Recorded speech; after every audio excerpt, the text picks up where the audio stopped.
This week for the Void devlog, we've done quite a hell of a lot of things. Let us begin. Jumping into everything, I started work on finishing off the inventory system. There's only one thing I need to do left, and that is saving said inventory system. However, I didn't want to do that until I had built out the questing system, which would actually provide rewards. Jumping into the actual game at this moment in time, I've been quite busy with just building out a load of different types of things.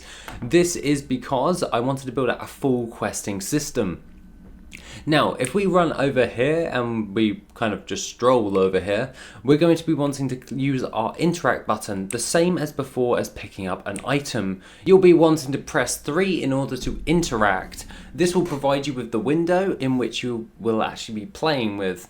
This will give you the ability to either accept or decline said quest. I'm going to decline, just so I can do this again, just so it shows.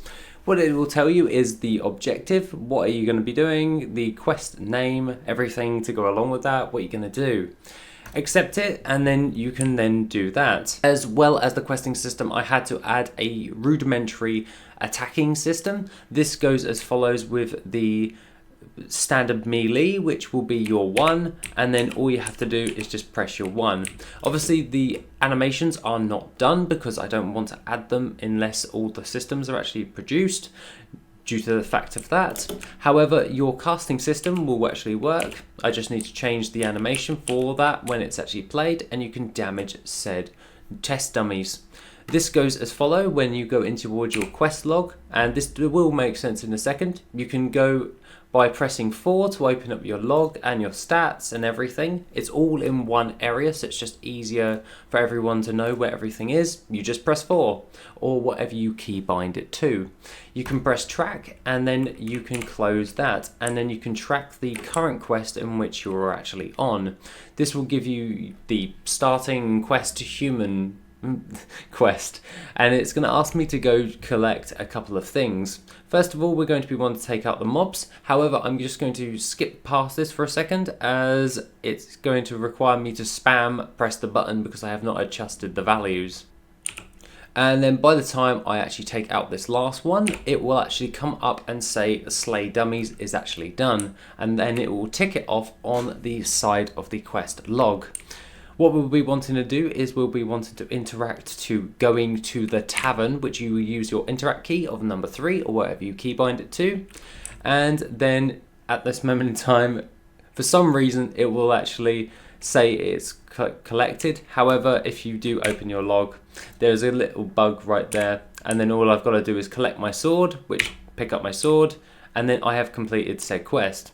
If you haven't done any of the others, it won't let you do it. However, if you interact with your quest giver once again, you can turn it in, and then it will provide you with your experience or item or anything to that effect. I added the function in order to, when you gain like a weapon or something, it will just place it in your bags instead of like spawning it on the floor and then you have to pick it up. It's just more of a quality of life thing than anything.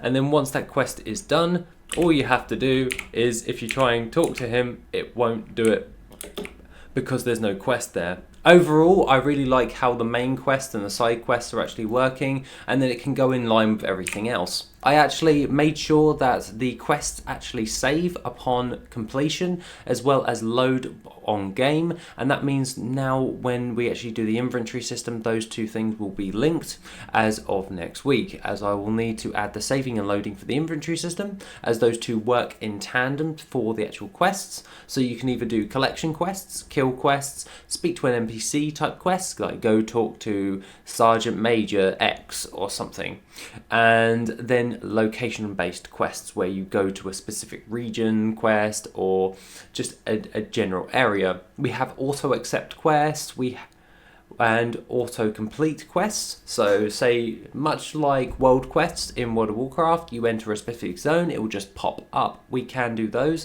as well as the standard quests, which I just demonstrated right there. Judging onto this and looking at the lovely little spreadsheet that I've got, the inventory system is pretty much done. I just need to add the saving for that. I do need to add the add to inventory reward system, as well as quest markers for when you get close to the actual NPC that's going to give you a quest, or item that will give you a quest.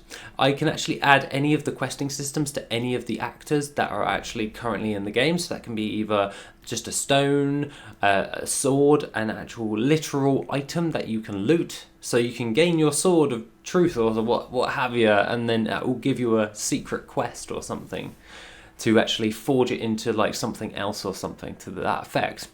I do need to add giving gold for a completion of a quest, displaying the gold in the bag, as well as showing your gear slots. Gear slots and the gearing system is done, and that's attached to the basic combat system, which will get overhauled, but we'll at this moment in time, for the demo, I think this will be enough. However, I am willing to actually switch that out if I need more.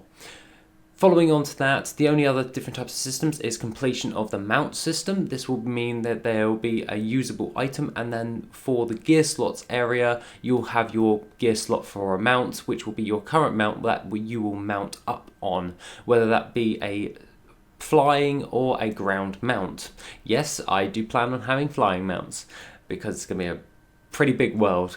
And as well as the character creation system, which I have literally taken the decision to do last, because that won't affect all that much. It's just really the appearance and making your character more customizable, and I'd rather put in a load of focused time into the character creation system nearing the end before the demo. I just want to make sure that the systems and the games work.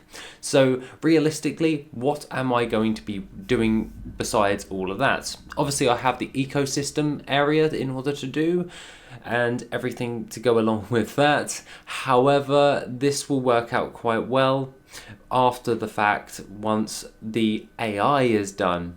I'm going to have to make some orcs for the beginning, because the starting zone of the area, your village is under attack by the orcs. Well, to be more precise, the Morashi orcs, which I've talked about in numerous occasions in previous videos. However, the Morashi orcs come from Karesh, which comes from a country that is north of Aronia. They have invaded, and basically you've got to repel them from your village, and then the main storyline will continue with that, as well as a load of side quests to go with that as well. Following on to everything else, I can actually do chain quests now with the questing system. However, I am not going to implement that just yet until I've actually made the base AI for the NPCs and also your enemies. That means that you can interact with your quest giver, as well as interact with the enemies in particular, like taking them out and then completing the baseline quests.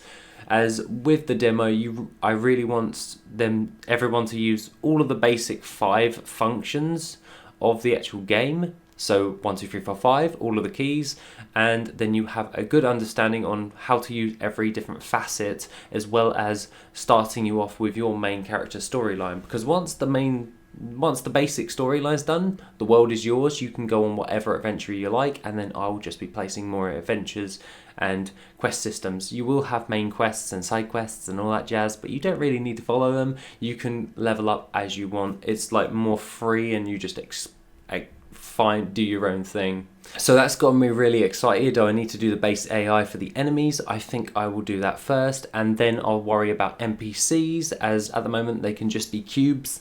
And once that's all said and done, nearing the end is character creation and just like environmental animals and stuff with the ecosystem environment component to go along with that. Overall, I'm really excited. Now things are like coming together, and I've got to get to work on making more sprites and just generally making things just better in general when it comes towards all of that. However, I may touch on the combat system when it comes towards the AI. However, let's get this AI done first, and then we'll go from there. Other than that, that's everything I have to say. If you want a discussion about any of this video, then please feel free to enter it in the comments, or go towards the Discord, where I'm always posting updates pretty much every day. And other than that, have a wonderful rest of the day, and I shall see you in the next video, which will be soon.